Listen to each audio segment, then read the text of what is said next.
Hey YouTube, Mark Hoffman here, and I'm going to make a really quick video on a benchmark knife and a Ryder 1817. Now, these knives look very similar, and actually when I bought this one, I thought it was the same knife, just from a different company, but as you can see, it's a much smaller knife.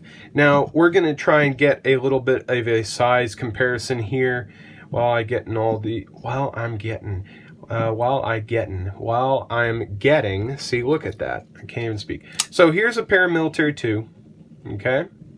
And then there's your size comparison. So there we go. These are not cheap. This isn't a cheap knife, but these are cheap knives. This one is about $7, $8. This one's about $9 from where I got it. And they're both slip joints.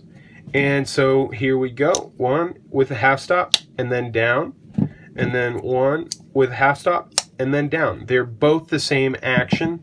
And they're both pretty much the same knife, just smaller.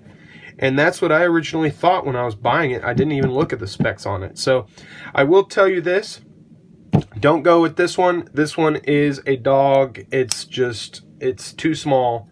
The spring is too weak. And while I'm activating this, I may show you something here. Look how this closes. It opens, but you don't see a spring, and then boom.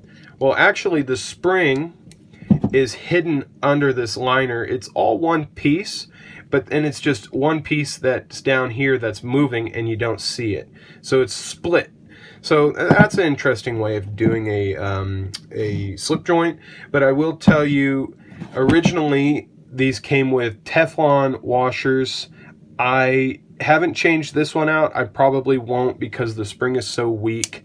It's just not really worth it to me to bother with it. But this one has been proving itself in the week. I originally made a video on these two knives, and I didn't really like the way it came out. And I said, well, let me just carry it and see how it changes my view. And I think it was Monday, I changed out the washers on this one to brass washers. I think it's brass or bronze washers. Good night.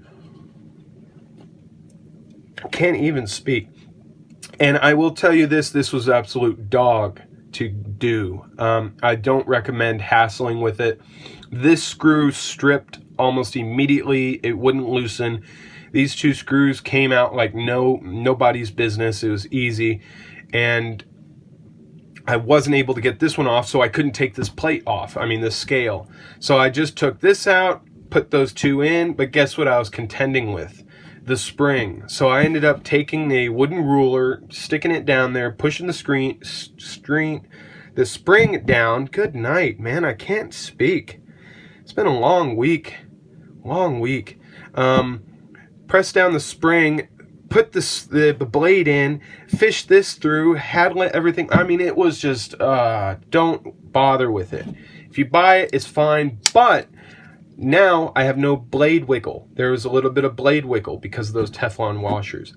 Absolutely solid, no side to side, and the spring is pretty dang strong. Pretty good. I mean, pretty good spring. So for the money, this is the one to buy, and don't get confused with the benchmark. I honestly thought these were the same, and you know, it's not.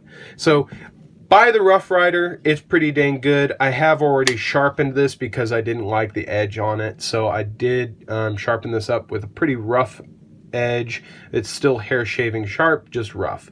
And it's 440 steel, if you're wondering. So 440, I have no idea what this one is.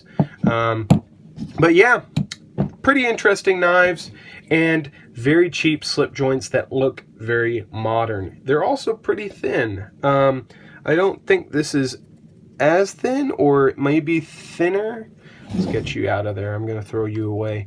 Yeah, about as thin as the paramilitary 2. So, and if you're wondering, you can open it one-handed.